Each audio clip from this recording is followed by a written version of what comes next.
ரிஷபராசிக்காரங்களுக்கு இந்த உழைப்பும் பிடிவாதமும் பிறவிலே அதிகம்தான்.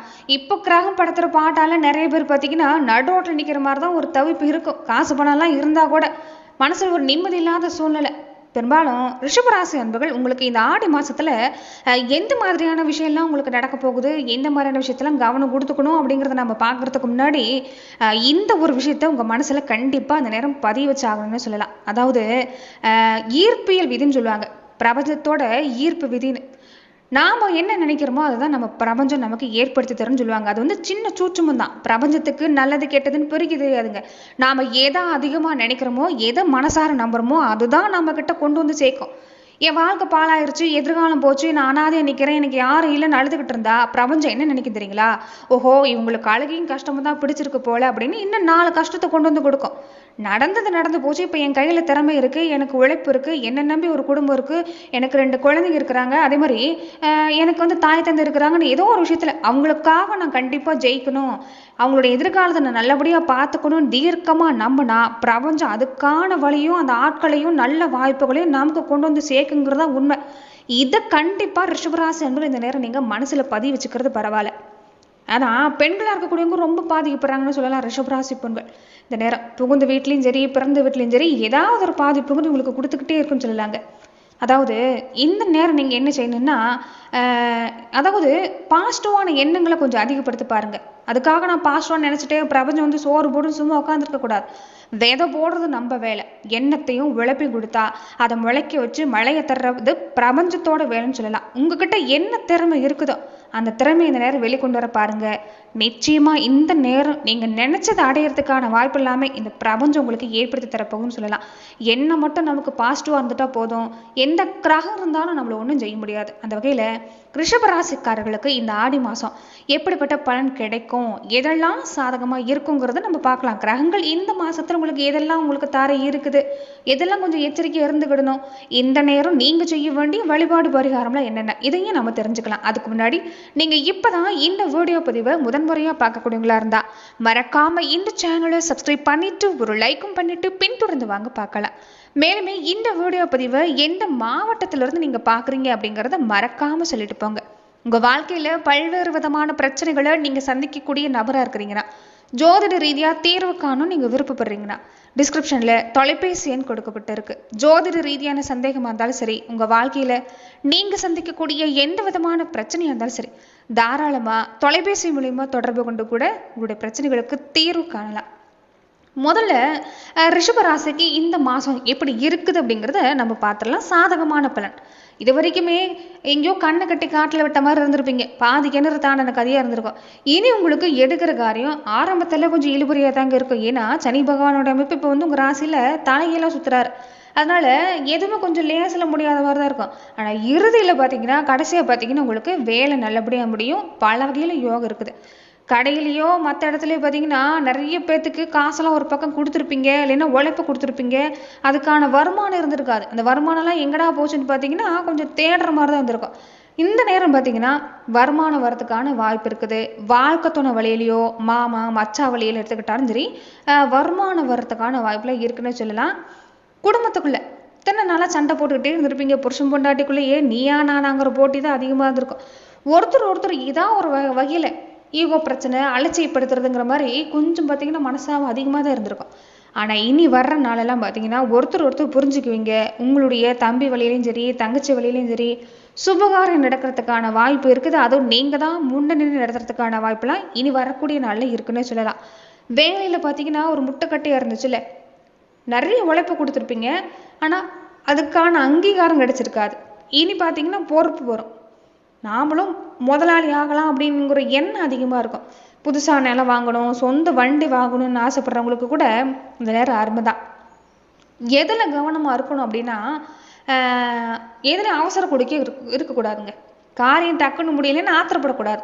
குரு பகவானும் சனி பகவானும் கொஞ்சம் மெதுவாக தான் நகர்றாங்க. அதனால எதையும் ஆழம் தெரியாமல் காலம் விடாமல் நிதானமாக யோசிச்சு செஞ்சிங்கன்னா அருமையாக இருக்குது. பண வருமானம் வர்ற வேகத்தில் செலவும் வாசலில் தான் நிற்கும். சொந்தக்காரங்களாக இருக்கட்டும், மற்றவங்களா இருக்கட்டும், வர்றவங்களுக்கு அப்படியே அள்ளி அள்ளி செலவு பண்ணுறதை விட்டுட்டு கொஞ்சம் இந்த நேரம் பட்ஜெட் போட்டு செலவு பண்ணுங்க. கோபத்தை குறைச்சிக்கிடுங்க. அண்ணன்மாருங்க அக்காமாருங்கெல்லாம் மாதத்தோட முதல் பாதியில் கோபம் மூக்குக்கு மேலே வரும். வார்த்தையில் கொஞ்சம் சுருக்குன்னு பேசிடுவீங்க. ஏடா கூடம்ப பேசி யாருக்கிட்டையும் பகையை வளர்த்துக்க வேண்டாம். ஏன்னா மனசில் அவ்வளோ பாரம், அவ்வளோ அடி. யாரால நம்ம வாழ போகிறோம், யாரால நம்ம பிழைக்க போகிறோம், என் எதிர்காலத்தை நான் பார்த்துக்கிறேன், யாரும் என் முன்னாடி இந்த நேரம் எதையும் சொல்லிடாதீங்கிற மாதிரியான ஒரு கோபம் கொஞ்சம் அதிகமாகவே இருக்கும். அது என்னன்னா கொஞ்சம் வேறு விதமாக நீங்கள் என்ன சொல்ல வரீங்கிறது புரிஞ்சுக்க மாட்டாங்க. அது வேறு விதமாக திசை திரும்புறதுக்கு வாய்ப்பு இருக்கிறதால கொஞ்சம் பேச்சில் கவனமாக இருங்க. அம்மாவோட உடம்பு கொஞ்சம் பார்த்துக்கணும். சின்னதாக சளி காய்ச்சல்னு சொன்னாங்களா கூட உடனே டாக்டர்கிட்ட கூட்டிகிட்டு போய் காட்டுங்க. உங்களுக்குமே என்னென்னா பெருசாக தொந்தரவு இல்லை, உழைப்பு அதிகமாக இருக்குதுல்ல, அதனால் உடம்புல அசதியாக இருக்கும். சரியாக சாப்பிட்டுக்கிறது பரவாயில்ல. உடம்பு நீரேற்றம் வச்சுக்க பாருங்கள். இந்த மாதத்தில் இந்த 26ஆம் தேதி 27ஆம் தேதி 28 தேதியெலாம் பார்த்திங்கன்னா புதுசாக எந்த காரியம் செய்கிறது வேண்டாம். அட்வான்ஸ் கொடுக்குறதோ பெருசாக முக்கியமான முடிவு எடுக்கிறதெல்லாம் கொஞ்சம் தள்ளி போட்டு கூட பாருங்கள். இந்த மாதத்தில் புதுசாக ஏதாவது தொழில் பண்ணலாமா, வியாபாரம் பண்ணலாமான்னு பார்த்தீங்கன்னா புதுசு வேண்டாங்க. இருக்கிற பழசு தொழிலையே கொஞ்சம் பலப்படுத்த பாருங்கள். ஏன்னா உங்கள் ராசிக்கு லாப வீட்டில் இருக்கிற சனி பகவான் வக்கரமாகி தலைகீழ சுற்றுறாரு.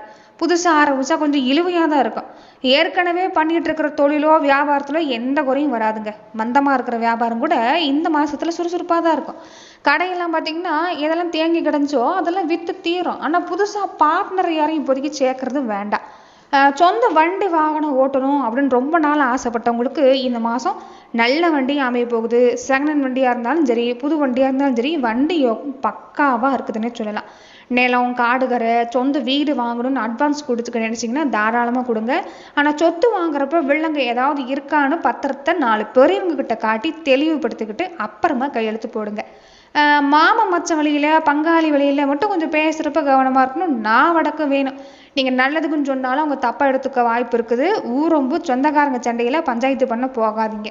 சொந்தக்காரங்க கூட வேணால் சின்ன சின்ன சலசலப்பு சண்டை வரலாம். ஆனால் சொந்த குடும்பத்துக்குள்ளே கணவன் மனைவியோ குழந்தைங்க வழியில் எந்த பிரச்சனையும் வராது. வீட்டில் நல்ல நிலைமை தான். குடும்பத்தில் குலதெய்வத்தோட அனுகிரகம் இருக்கிறதால குடும்பத்தோட குலதெய்வ கோவிலுக்கு போயிட்டு வர பாருங்கள். உங்களுக்கு பெருசாக நோய் நொடி இது வராதுங்க. முன்ன சொன்ன மாதிரி அலைச்சல் தான் அதிகம். இந்த கை கால் வலி அசதி கொஞ்சம் இருக்கும். நேரத்துக்கு சாப்பிட்டுக்கணும். அம்மாவோட உடம்புல கொஞ்சம் கவனம் கொடுத்துக்கணும். குரு பகவான் நல்ல இடத்துல இருக்கிறாருல்ல, இனி வர்ற நாள்லாம் பார்த்தீங்கன்னா கல்யாண பேச்சுவார்த்தை இப்போ நடக்கும்.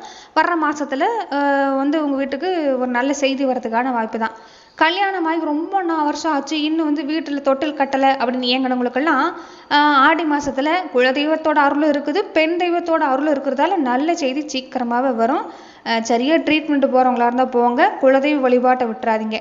அதே மாதிரி உங்களுக்கு இந்த நேரம் என்னென்னா மனசு தான் ஒரு நிலையில் இருக்காது. பயம், எதையாவது ஒரு காரியத்தை எடுத்தால் தோத்துடுவோமோ அப்படிங்கிற ஒரு கலக்கம், எதிர்காலத்தை நினச்சி ஒரு கவலைப்பட்டுக்கிட்டே இருப்பீங்க. ஏன்னா 11ஆம் இடத்துல ராகு. வெளியாளுங்க பார்க்குறதுக்கு உங்களுக்கு நீங்கள் இருக்கிற நிலமை உங்களுக்கு புரியாது. நீங்கள் நல்லா சம்பாதிக்கிறீங்க, நீங்கள் நல்லா இருக்கிறீங்கிற மாதிரி தான் இருக்கும். ஆனால் உங்களுக்கு மட்டும் தான் தெரியும். நாம் இப்போ காசு பணங்கிறது உங்ககிட்ட இந்த நேரம் சரியாக இல்லை தான், நிறைய பேர்த்துக்கு சரியாக இல்லை தான். ஆனால் அந்த காசு பணம்லாம் அடுத்தபட்சம் நமக்குன்னு உண்மையாக பேச ஒருத்தர் கூட இல்லையே, எல்லாரும் காசுக்காக தானே பழகுறாங்க அப்படிங்கிற ஒரு தனிமையான எண்ணம் தான் கொஞ்சம் அதிகமாக இருக்கும். இதுக்கு தான் நான் முதல்ல ஆரம்பத்திலே ஒரு விஷயம் சொல்கிறேன்.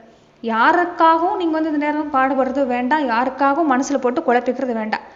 நீங்கள் இந்த நேரம் உங்கள் திறமையை நம்புங்க, அதை கொஞ்சம் செயலாக்கப்படுத்துங்க. அதாவது அதுக்கு நீங்கள் உயிர் கொடுங்க. கண்டிப்பாக நீங்கள் என்ன நினைக்கிறீங்களோ பாசிட்டிவான எண்ணங்கள் அதிகப்படுத்துங்க. இந்த பிரபஞ்சம் கண்டிப்பாக உங்களுக்கான ஒரு விஷயத்தை உங்கள் கையில் கொண்டு கண்டிப்பாக சேர்க்கும். குரு பகவானோட அமைப்புலாம் பார்த்தீங்கன்னா அருமையாக தான் இருக்குது. என்ன பண்ணுறது ஏது பண்ணுறதுன்னு தெரியாமல் கொஞ்சம் குழப்பத்தில் இருக்கிறீங்க, அவ்வளோதாங்க. மற்றபடி எந்த கிரகம் வந்தாலும் சரி உங்கள் எண்ணம் போல தான் இந்த நேரம் பல விஷயம் நடக்கிறதுக்கான வாய்ப்பு இருக்குது. எண்ணத்தை செம்மையாக்குங்க, நிச்சயம் நல்ல மாற்றம் கிடைக்கிறதுக்கான ஒரு நேரமாக இந்த நேரம் இருக்குன்னு சொல்லலாம். தொடர்ந்து பார்த்திங்கன்னா நட்சத்திர ரீதியாக இந்த நேரம் எப்படிப்பட்ட பலன் கிடைக்க போகுது அப்படிங்கிறத நாம் தொடர்ந்து பார்க்கலாங்க. இந்த நேரம் என்னென்னா ரிஷபராசியில் கார்த்திகை நட்சத்திரக்காரங்களுக்கு ஒரு பெரிய பிடிவாதங்க. நாம் யாருமே சளைச்சவங்க இல்லைங்கிற ஒரு ஆவேசம் இருக்குது. ஆனால் அவசரப்பட்டு யாருக்கிட்டையும் சண்டைக்கு வம்புக்கு போகாதீங்க. அரசாங்க விஷயத்துலையோ கோர்ட்டு கேஸ் ஏதாச்சும் இழுபறியாக இருந்தால் அதில் நல்ல திருப்ப வரும். உத்தியோகத்தில் இருக்கிறவங்களுக்கு கூட நிறைய பொறுப்பு வரும். அம்மாவோட உடம்புல சின்னதாக நலிவு போகலாம், கொஞ்சம் பார்த்துக்கங்க. வண்டி ஓட்டுறப்ப கொஞ்சம் கவனமாக இருங்க. ரோகிணி நட்சத்திரக்காரங்களுக்கு நீங்கள் இப்போ ரொம்ப எமோஷனலாக இருக்கிறீங்க. யாராச்சும் ஒரு வார்த்தை தப்பாக பேசிட்டா கூட அன்றைக்கி பூரா அழுதுகிட்டே இருக்கிறீங்க. மனசு ஒரு நிலை இல்லாமல் அழபாயுது. அதை முதல்ல விடுங்க. கற்பனை திறன் ரொம்ப அதிகமாக இருக்குங்க. அந்த கற்பனை திறன்லாம் நல்லதுக்கு நினச்சிங்கன்னா சூப்பராக வேலை செய்யும் உங்களுடைய ஐடியாஸ்லாம். அதனால் கொஞ்சம் அதில் கவனமாக இருங்க. அலைச்சல் அதிகம்தான். கை கால் வலி அசதி வரும். நேரத்துக்கு சாப்பிடுங்க. அம்மாவோட உடம்புல நீங்களும் கொஞ்சம் அக்கறையாக இருங்க. மிருகசீரிட நட்சத்திரக்காரங்களுக்கு இந்த ஓடுறமான் மாதிரி இந்த நேரம் மனசு ஒரு நிலையில் இல்லை. கோவம் வேற மூக்குக்கு மேலே தான் வருது. வார்த்தையில் கொஞ்சம் சுருக்குன்னு பேசுகிறீங்க, இதனால் கொஞ்சம் சண்டை வரத்துக்கான வாய்ப்பு இருக்குது.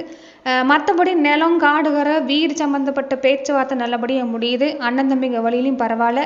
அவசரப்பட்டு யாருக்கும் ஜாமீன் கையெழுத்து போடாதீங்க. கடன் வாங்குறதையும் கொடுக்குறதையும் இப்போதைக்கு தள்ளி வைக்கிறது பரவாயில்ல. இந்த ஆடி மாதத்தில் நீங்கள் எந்த மாதிரியான வழிபாடு செஞ்சுக்கிடலாம் அப்படின்னு பார்த்தீங்கன்னா, முக்கியமாக உங்களுடைய குலதெய்வ வழிபாடு, அதே மாதிரி பெண் தெய்வ வழிபாடை விட்டுறாதீங்க. முடிஞ்ச வாரம் வெள்ளிக்கிழமை நாட்களில் பக்கத்தில் வந்து எந்த கோவில் இருந்தாலும் சரி, பெண் தெய்வம் இருந்தால் அங்கே ஆடி மாதம்னாலே இந்த கூழ் ஊற்றி வழிபாடு பண்ணுவாங்க. அந்த மாதிரி கூழ் ஊற்றி வழிபாடு பண்ணுங்கள். இல்லைன்னா நாலு ஏழை எளியவங்களுக்கு தர்மம் பண்ணுங்கள். அன்னதானமாக பண்ணிக்கிறது இன்னும் பரவாயில்ல. சனிக்கிழமை அன்னைக்கு காக்காய்க்கு கொஞ்சோண்டு சோறு வைங்க. முடிஞ்சால் சிவ ஆலயத்துக்கு போங்க. அங்கே இருக்கிற துர்க்கை அம்மனுக்கு ராகு பகவானுக்கும் எலுமிச்சப்பழ விளக்கு ஏற்றி வழிபாடு பண்ணிக்கிறது பரவாயில்ல. முக்கியமாக குலதெய்வ வழிபாடு விட்டுறாதீங்க. குலதெய்வம் உங்களுக்கு இந்த நேரம் துணையாக இருக்குது. பிரபஞ்சமும் உங்களுக்கு நல்ல வழி காட்டணும் அப்படின்னு நினச்சிங்கன்னா குலதெய்வ வழிபாட்டை கண்டிப்பாக செய்கிறது பரவாயில்ல. நன்றி நண்பர்களே. இந்த பதிவுள்ள ரிஷப ராசிக்கு இந்த மாதத்தில் எப்படிப்பட்ட பலன் கிடைக்கும் அப்படிங்கிறத நம்ம பார்த்தோம். மேலும் இந்த மாதிரியான பதிவுகளுக்கு நீங்கள் இந்த சேனலை லைக் பண்ணுங்கள், ஷேர் பண்ணுங்கள், கமெண்ட் பண்ணுங்கள், மறக்காமல் சப்ஸ்கிரைபும் பண்ணிக்கோங்க. நன்றி நண்பர்களே. அதே மாதிரி இந்த வீடியோ பதிவை பார்த்துட்டு இருக்கக்கூடிய நண்பர்களாக இருக்கட்டும், அக்காமார்கள், அண்ணமார்கள் யாராக இருந்தாலும் உங்களுடைய பெயரை மறக்காமல் கமெண்ட் பாக்ஸில் பதிவிடுங்க. நன்றி நண்பர்களே.